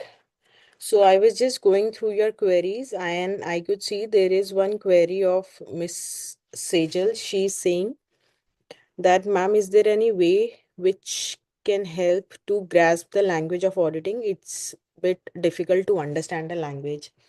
See, students, see, Sejal, see, when we are discussing chapters with you, when we are discussing various concepts with you, our endeavor is to make the understanding of the concepts clear to you. And also, I always try to tell you as to how to mark or how to pick up the keywords. What are the keywords, right? And when you're saying that the language is difficult, students, if you just look at, if you just give a plain reading to the module, the language as such is the simple English language. As such, no jargons are used, right? No, you cannot say the words used are really very, you can say technical or something like that. Yes, I always ask you to pick up the keywords, and learning will be done. You are going to find learning easy once you have understood the concept. I always tell you that go through the module, listen to the session, give the module a reading, and then pick up the highlight the keywords. The connecting language can be yours, right? But when you are revising, when you are learning, focus on using the keywords as they are mentioned in your module. You may highlight the keywords, you may just circle the keywords, you may just make notes, right? So it all depends upon how you like it, right? And the way today I told you that with respect to the four types of of general IT controls, I told you that meeting the financial reporting objectives, these words are used in all the four sub points. Overall management, that is been used. So devote your energy toward learning those keywords now. Okay? But yes, learning you are going to find easy only and only if you have understood the topic, right? And as such, these words are not very technical or very difficult. And in still, if you find that you are not able to understand the meaning of any of the word, you can always Google, you can always use the dictionaries. And we always try while delivering the lectures that wherever any such kind of word is there, I always tell you the dictionary meaning, right? So this way, I think you will be able to learn. I hope, Sejal, your doubt is clear so far as understanding the language or learning the language is concerned. Sejal, is it clear? So Sejal is saying, as you started the lecture and during the lecture, I was able to understand. Chalo, theek hai. हाँ, Sejal messaged me this query at the start of the session. I was not able to look at the query at that moment. So students, if you just concentrate on what we are discussing and then you give one or two reading to your module, I'm sure that you will be able to understand the concept as well as the learning, how the learning part is to be done. And I always tell you that understanding will be done, but you are going to fetch good marks only out of what you're going to write in your papers, right? So learning the keywords, that too after understanding the concept, is really very, very important for your this paper number 5, auditing and ethics. And in fact, for your all subjects, but specifically with respect to this subject, because it often happens, students do tell me that, ma'am, we have understood, we have learned, but when it comes to writing in the examination, we fall short of words. And another way is learn, understand, learn, go through the module, then start a practice of, writing a question, writing an answer to any question. You can refer to the questions that are given in your module or the questions that we also share with respect to every chapter, and start a practice of writing answers to one or two questions. You will be able to understand where you are or where your preparation is falling short. So you should not fall short of words. You should be able to write what you have understood and learned so far. Okay? And otherwise, apart from these things, I always try to share the techniques that I follow, or the way any topic can be learned, right? So I hope, Sejal, it clears your doubt.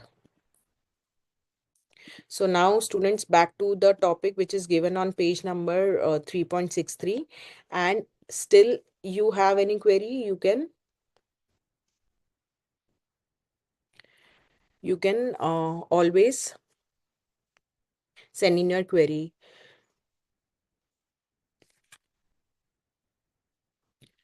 So Divya from IT team, please make Ankita ma'am also co-host, the BOS faculty. Just a minute, student.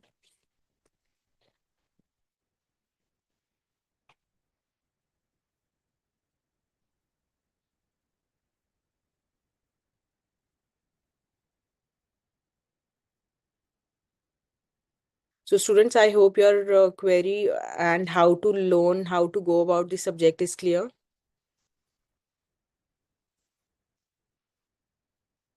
Just give me a minute.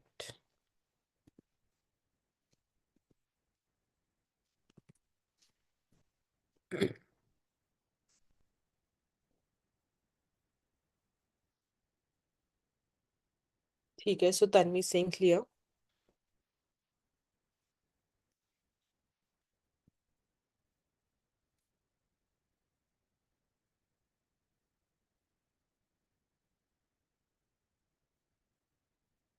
So now let us start with this topic, which is what? The internal financial control as per regulatory environment. So students, so far I have been telling you that as such the auditor is not required to give his opinion on the internal controls. The auditor has to give his opinion on the financial statement as a whole. Then why the auditor checks the internal control? In order to determine the nature, timing, extent of his substantive checking. Clear?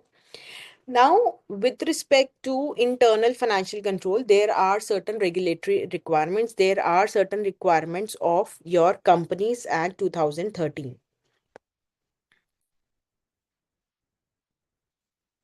Companies Act 2013. So we are going to consider that. We are going to understand all those things. Just a minute.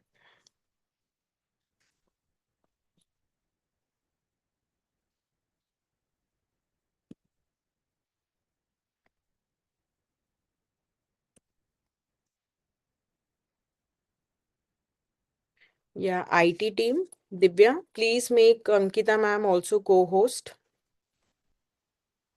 Acha, but she's not able to, I don't know, she's sending me message that she's still waiting. So please look into this. Okay. So now with respect to internal financial control as per regulatory requirements. So basically we are talking about regulatory requirements. We mean the requirement of the Companies Act 2013. So what is meant by internal financial controls, right? So the term internal financial control, basically it refers to, it refers to the policies and procedures put in place by the company for ensuring reliability of financial reporting, effectiveness and efficiency of operations, compliance with applicable laws and regulations, safeguarding of assets, and prevention and detection of frauds. Now, one question to you, which will test as to whether you are actually revising of what we are doing in what we have done in our earlier sessions.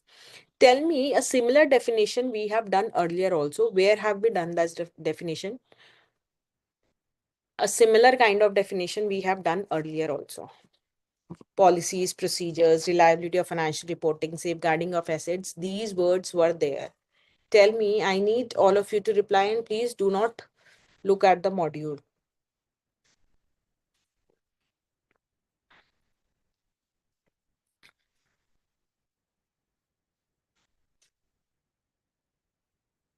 Yes, Prem Kumar is absolutely correct. Others also please reply. Others also please reply.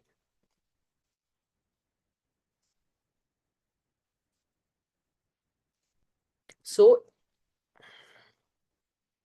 so see, many of you are saying, ma'am, don't remember. So see, this should not happen. That is why I always ask you to flip on the pages of what we have already covered before coming for the session. Because see, once you just go through as to what we have already done, and then you come for the session now, I'm sure that you will be able to, remember at least few things. Just flip on the pages, you will be able to recall what was our discussion, what was the understanding, what were the important topics, keywords with that particular, with respect to that particular topic. So this should not happen again. ठीक है? To the policies and procedures put in the best. Right? So it is we did the definition of internal control. Right? So, internal financial control are the policies and procedures put in place by the companies. Who is going to implement it? The company, for ensuring reliability of financial reporting, effectiveness and efficiency of operations, compliance with applicable laws and regulations, safeguarding of assets, and prevention and detection of frauds. So, I think only this thing is extra, prevention and detection of fraud, and otherwise the definition is same as we have done for your internal control, right? Now, Companies Act 2013 has certain requirement with respect to internal financial control. So certain requirement for the directors, certain responsibility with respect to internal financial control ka with for the audit committee, certain responsibility for the auditor to report. So we will just see as to what are the various places whereby the Companies Act 2013 talks about the internal financial control. So first and foremost, it is section 134 subsection 5 clause E, which is about the director's responsibility statement. Okay. So in case of the listed companies, the director's responsibility statement, it should state that whether the directors have laid down an internal financial control that is to be followed by the company, and whether such internal financial control is adequate and operating effectively or not. So first and foremost, section 134 subsection 5 clause E, with respect to listed companies, the responsibility of the directors, in the directors responsibility statement, that is, they have to report that whether the directors have let down the internal financial control to be followed, and whether such internal financial control is adequate and operating effectively, right? Then they are certain reporting responsibility with respect to section 143 subsection 3 clause I. Students, if you remember, today we discussed about impact of IT related risk if not mitigated, and the third point was, first was impact on substantive checking, then it was impact on controls, and then impact on reporting. So where the reporting is required, so where the auditor is required to report with respect to the internal financial control, there though if there are risks, the report is going to be modified, right? So that point was basically pointing towards was basically with respect to this point. So the auditor's report shall state whether the company has adequate internal financial control system in place, and also whether it is operating about the operating effectiveness of such control. So you will say that, ma'am, this requirement was, you were saying that auditor is not reporting on the internal controls. Yes, auditor as such is not required to report on the internal control, but with respect to section 143 subsection 3 clause I, there is a requirement that the auditor has to report with respect to the adequate internal financial controls. Internal financial control, not all internal controls, right? Whether they are in place and whether they are operating effectively, and this is not applicable, so such reporting is not required, where it shall not apply to a private company which is a one person company or a small company, or which has a turnover of less than, so a private company, if it is a one person company or a small company, such reporting by the auditor is not required. Or if it is a private company and has a turnover of less than 50 crore as per the latest audited financial statement, and which has aggregate borrowings from banks, financial institution, at any body at financial institution or any body corporate at any point of time during the financial year less than 25 crores. So see, first point says that if it is a private company and it is either one person company or small company, the requirement of reporting by the auditor is not there. Secondly, if it is a private company and two conditions are there, it is joined with and, right? So first is was turnover is less than 50 crore as per the latest audited financial statement. So turnover as per the latest audited financial statement is 50 crore, right? and the aggregate of borrowings from banks, financial institution, or any body corporate at any point of time. So it is not saying that as at the end of the year, it is saying at any point of time during the financial year it is less than 25 CR. So if both the conditions are satisfied, then only the auditor is not required to report, right? So first point was with respect to the director's responsibility statement. Second was with respect to the auditor's reporting. The third is with respect to section 177, subsection 4, clause 7. That is C. Student section 177 is with respect to the audit committee, right? And audit committee is one of the examples of those charged with governance. So we see that management is used, the term those charged with governance is used. So those charged with governance are basically they are overseeing the financial reporting process, and one of the those charged with governance can be what? Audit committee. So every audit committee shall act in accordance with the terms of reference specified in writing by the board, which shall inter alia means among other things, it includes evaluation of internal controls and risk management assessment. So the audit committee of the company is going to evaluate the internal financial control, how they are, and the risk management system of the company also, as per the requirements of section 177, subsection 4, clause 7. And last but not the least is section 149, subsection 8, that is with respect to the company and the independent directors and the code for independent directors. So as per code for independent directors, the roles and functions of independent directors include that they shall satisfy themselves on the integrity of financial information. Integrity is what? Correctness of the financial information, and that the financial controls and systems of risk management are robust and defensible. Robust is what? Strong.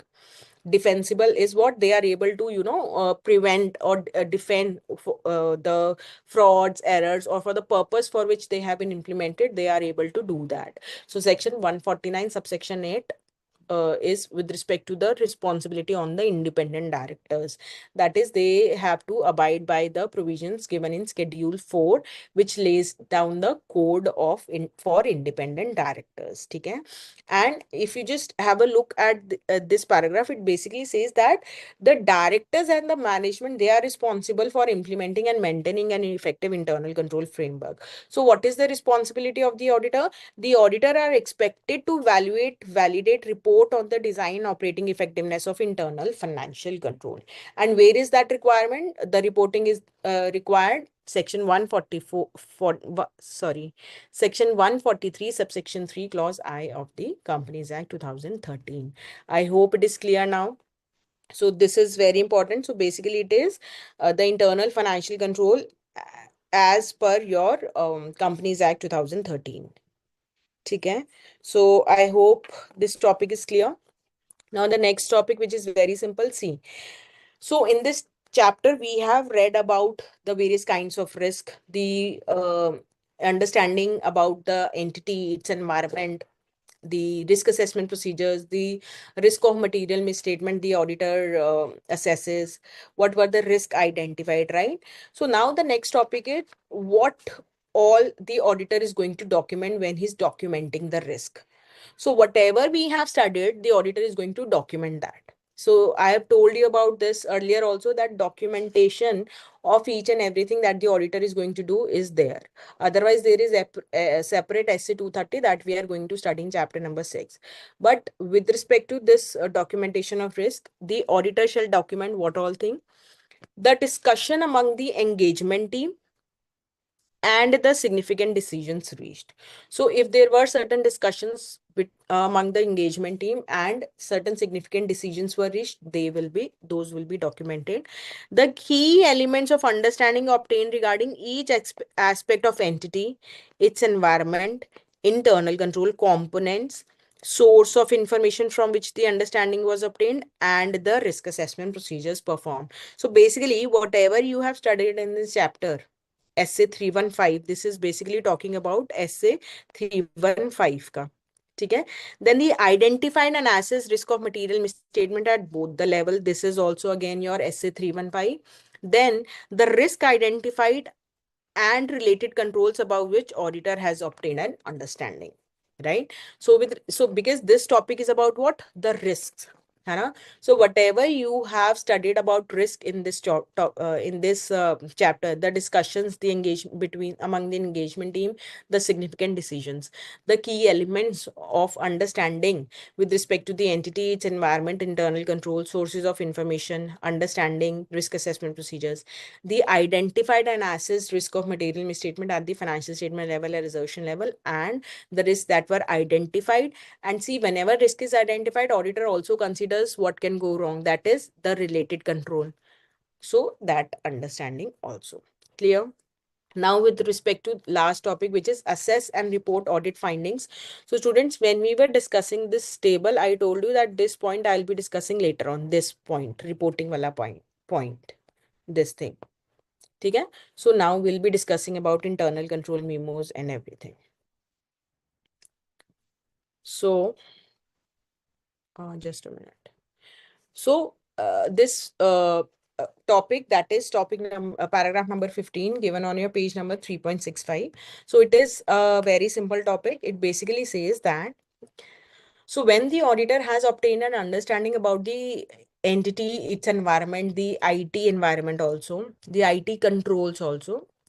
Now, if there are any findings that the auditor consider that it should be assessed, and the same should be reported to the stakeholders, that is, it can be management, it can be those charged with governance like board of directors, audit committee, auditor will do that. So what can be the various findings that the auditor should communicate, or auditor should report to the management or those charged with governance? So it can be like, what are the various weakness in the internal controls? What is the impact of those weakness on overall audit? The deficiencies should be reported to the management through internal control memos or the management letter. So auditor will send the internal control memos whereby all the deficiencies that are there will be communicated to the management, and communicate in writing any significant deficiencies to those charged with governance. So if auditor finds that though he has reported the deficiencies to the management, now if there is any significant deficiency that needs to be reported to those charged with governance, auditor will do that also, right? So basically, and when do we call that there is a deficiency? So when the control is not able to, prevent or detect and control any material misstatement on a timely basis, we will say that the control is what? Deficient. There is deficiency in the internal control, and auditor will apply his professional judgment in order to consider whether such deficiency is significant or not, whether it needs to be communicated to the management or those charged with governance, right? And each finding should be looked at individually and in aggregate by combining it with the other findings and deficiencies, right? So is it clear? See, when auditor finds any deficiency, he'll not keep it to himself. He's conducting the audit. Why? Because the management also wants the report in order to see the what are the the auditor's finding with respect to the financial statements. Now, if he finds that there are certain deficiencies with respect to internal control, the same need to be communicated to the management or those charged with governance according to the auditor's professional judgment. So I hope it is clear.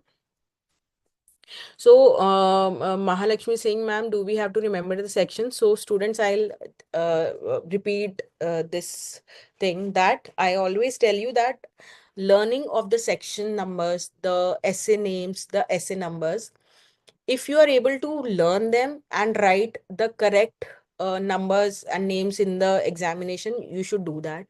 If you are confused, do not write the wrong number of the essays or the section number or the name.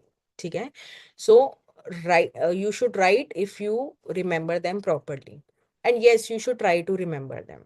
Okay? And I told you that once you go through the module once, twice, and if required thrice, you will be able to, learn. Like now, to you understand that 315 is about identifying and assessing the risk of material misstatement to understanding entity and its environment. 330 essay about the auditor's responses to assess risk. So if you just go through these chapters from your modules, and if you just listen to these videos, you will be able to learn also without much effort, I'm sure. But yes, little hard, be it in the form of going through your modules once, twice, thrice. So hard work will be required. Then only you will be able to pass your exams with flying colors. That is the difference between a person who is getting 40 or a person who is getting 20 or a person who is getting 60 or 80, right? So if you want that, extra marks, extra efforts will be required. So I hope, students, this chapter is clear to all of you. So now I'll be discussing with you certain questions. I'll just wait for your replies. And in case you have any queries, you can send in your queries. So Mahalakshmi, I hope your doubt is clear. Sejal, I hope your doubt is also clear. Send in your queries, students, quickly so that we can proceed.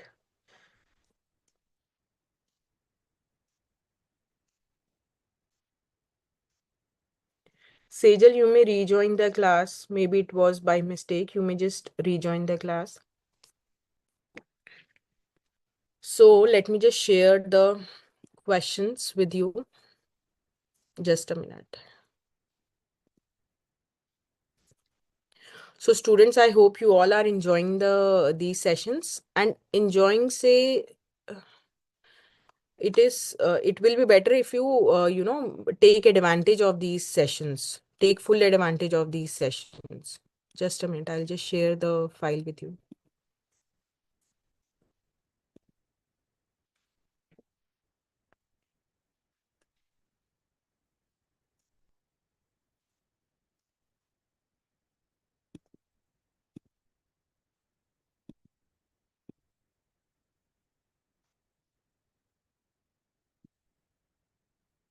So I've shared these files with you also.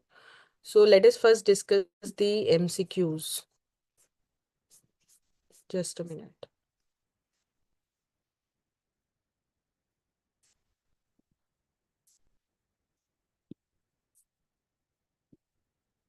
Just give me a minute.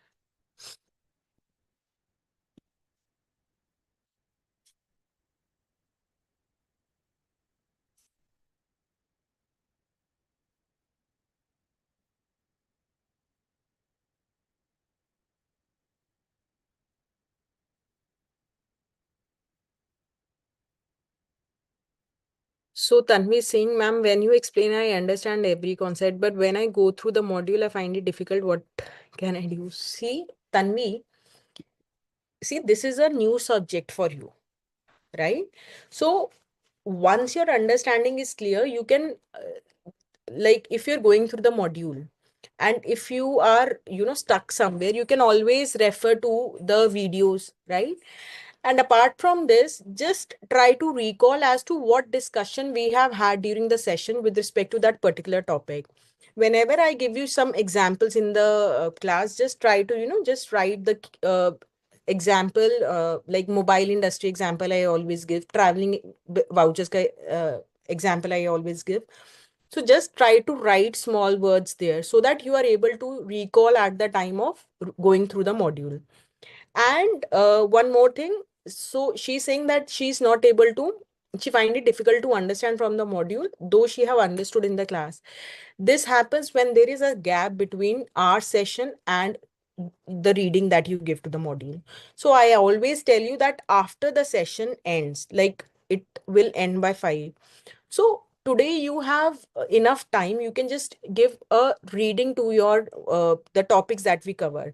So this is let's say this the total pages of this chapter are 72, and I've tried to divide it into equal 4 parts. So we have just read, you can say, around 16, 17 pages a day.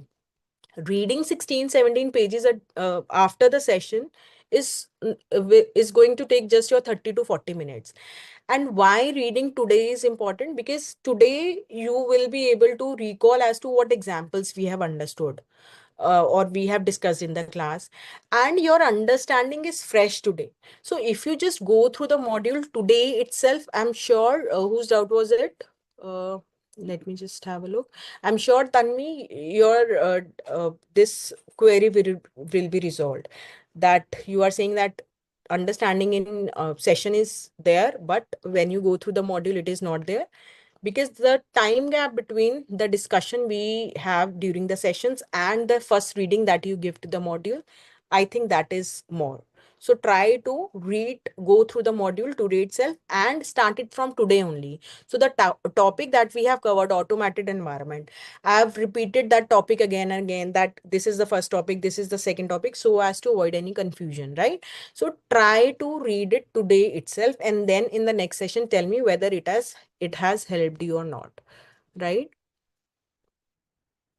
So Dhanush, I'll just take up your doubt regarding the general IT controls. I'll do that. Others also, please send in your queries if any, so that we can just discuss them and proceed with the questions.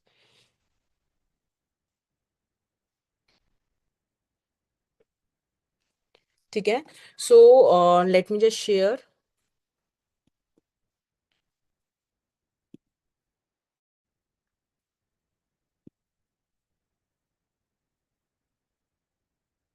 Just a minute.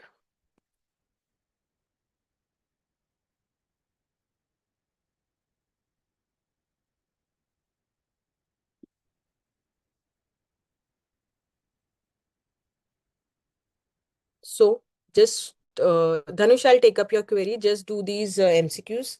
The MCQ number one, I want all of you to reply.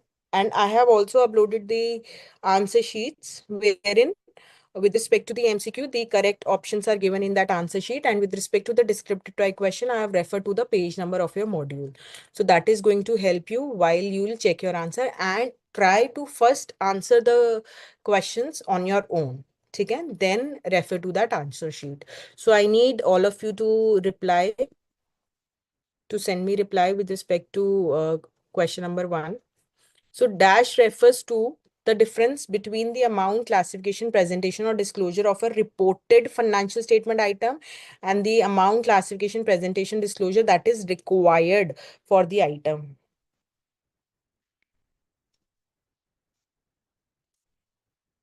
The required and the reported. So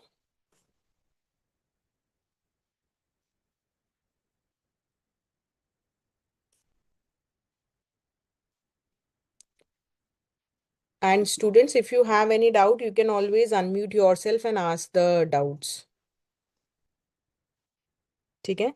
So with respect to this, many of you are writing A, which is misstatement. So misstatement is the amount between the difference. It is the amount difference between the amount, classification, presentation of the reported and what is required as per the applicable FRF, right? So students, you can always unmute yourself and ask the questions if any. So Krutarth, Rajita, you are correct. So I've seen your replies, your interactions from both of you for the first time, but the answers that you have given, answer that you have given is correct. Sunil, Vishal, Tanvi, Priyanka is correct. For all those who have given me wrong answers, please check your answer. We have done this definition in this chapter, right? So it is the definition of term misstatement, right? Then consider do the second question, that is, because the assessment of risk of material misstatement takes into account the internal control, the extent of substantive procedure may need to be increased irrespective of the results from test of controls. The extent of substantive procedure may need to be increased when the results from test of controls are satisfactory. The extent of substantive procedure may need to be decreased when the results from test of controls are unsatisfactory. The extent of substantive procedure may need to be increased when the results from test of controls are unsatisfactory. Send in your replies for second also.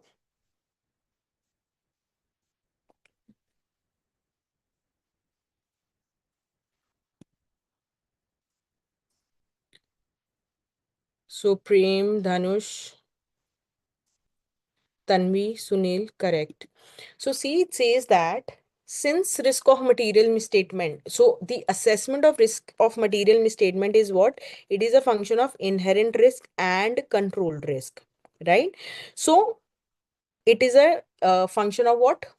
Inherent risk or and control risk. That is, it takes into account internal control also, because internal control ka risk is what? Control risk, right? So the extent of substantive procedure may need to be increased irrespective of the results of test of control. This is not correct.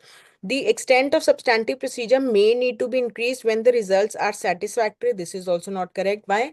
Because if internal controls are satisfactory, auditor may intend to rely on internal controls and reduce his extent of substantive checking.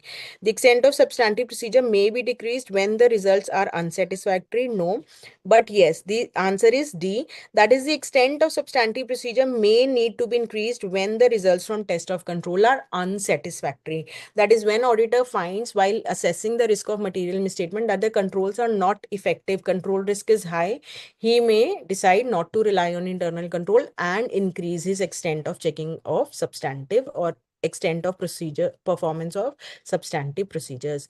Priyanka, Krutarth, Rajita, nahi, Rajita, check your answer.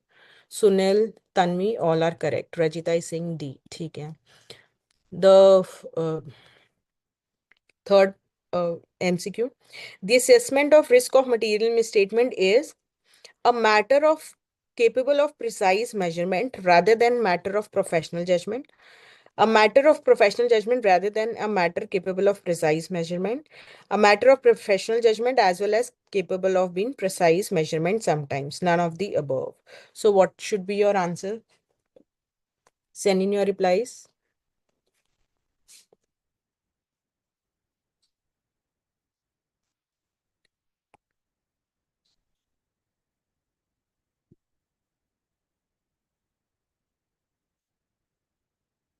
So student, read the options carefully. I'm getting different options here with respect to this third question from all of you. So see, the assessment of risk. If you remember, we have studied this. Let me just take you through the module for this, because many of you are not able to give correct answer. Just a minute.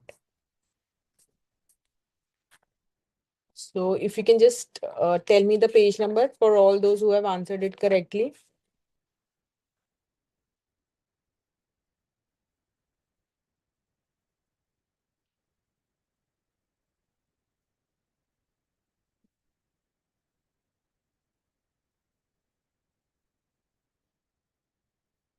So it is on page number 3.9.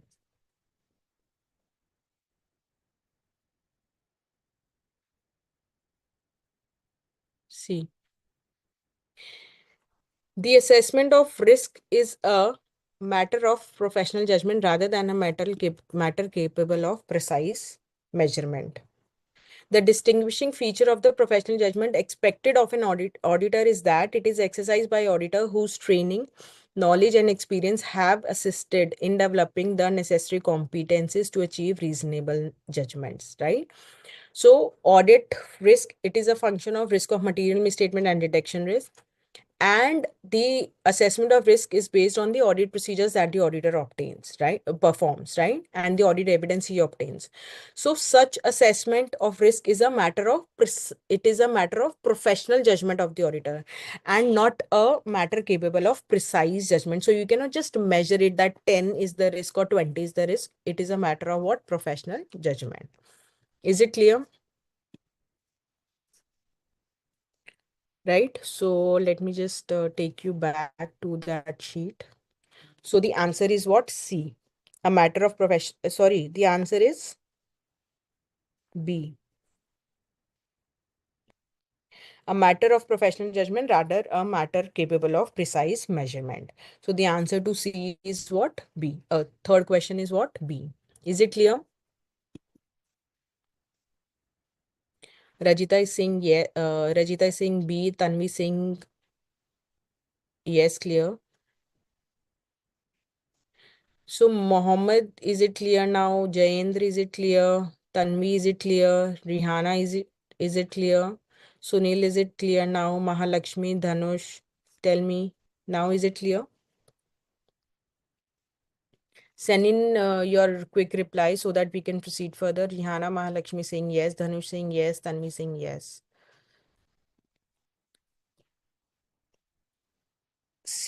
Fourth MCQ. So CA Vanya is the statutory auditor of MNO Limited for the financial year 23-24. During the course of audit, CA Vanya inquired the accounts personnel about the processing of the expense vouchers into the accounting system. Read this question carefully. She was told that the company has implemented various internal controls like segregation of duties, authorization matrix with respect to recording of such expenses. On actually checking the system relating to expense processing, she notices that on various instances, the authorization matrix was not observed by the accounts department. What kind of risk is being referred here? Is it inherent risk or detection risk or control risk or audit risk? See, I want all of you to answer this and to answer this correctly. So, let me just have a look at the answers. Send in your reply, students.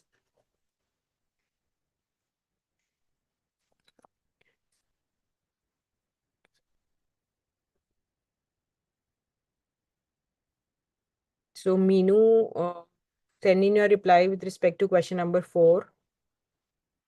Monica, send your reply. Sijal, I hope you are now able to join the session.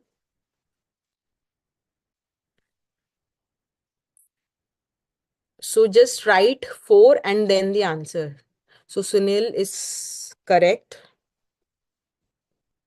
Rihanna is correct. Others, please check your answer.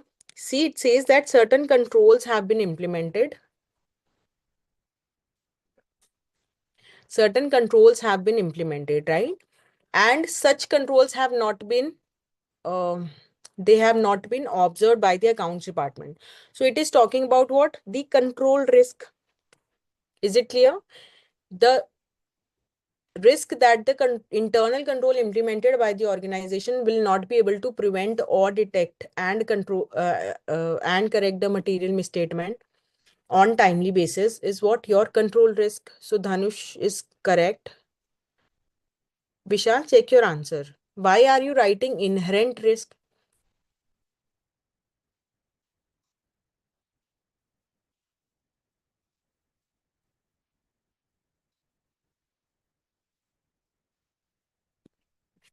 Just check your answers. Is it clear now, Vishal?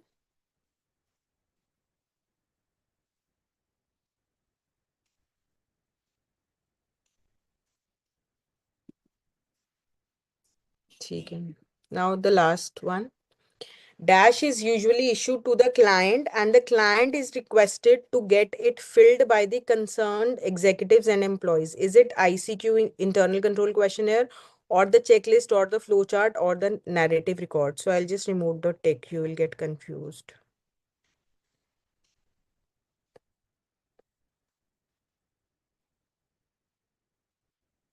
Just send me the reply, the correct answers.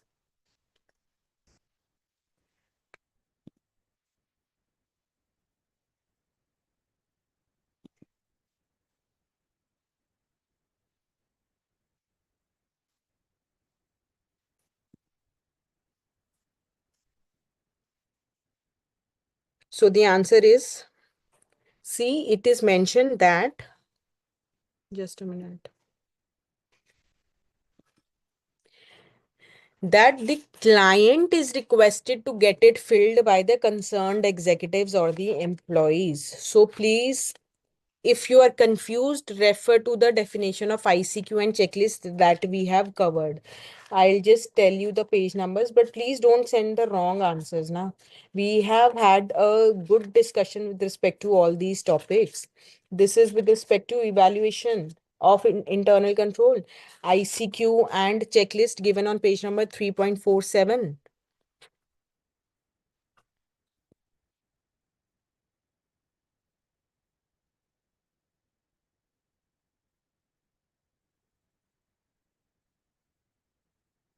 So let me just have a look at your answers. So Prem is correct, Rihanna is correct. Krutarth, Dhanush are correct. Mahalakshmi is correct. Others, please check your answers.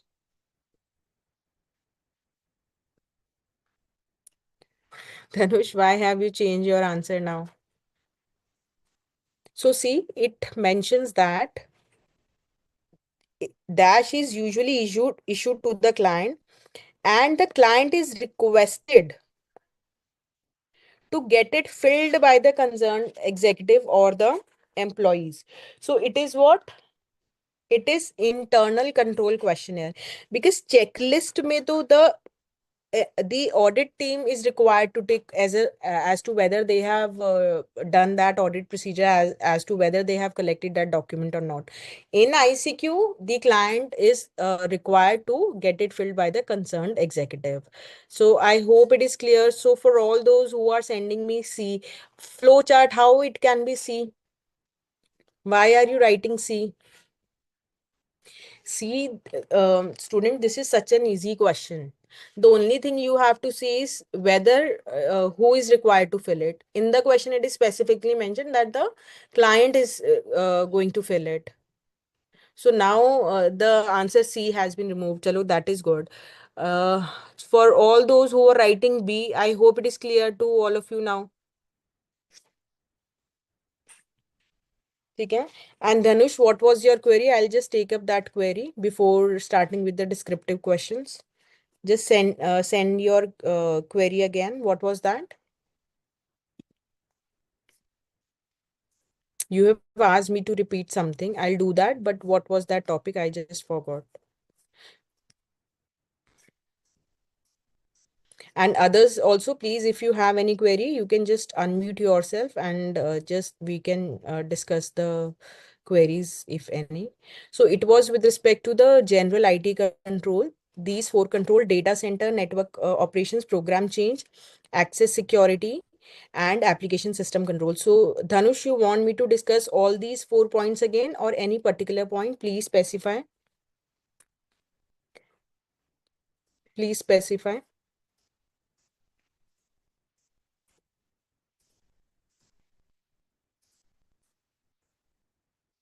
So these controls are given on page number 3.57 of your module. And I told you that with respect to these controls, so he's saying, ma'am, first point. Okay, control over data center and network operation. ठीक है. So see, with respect to this, so this is over the data center and network operations.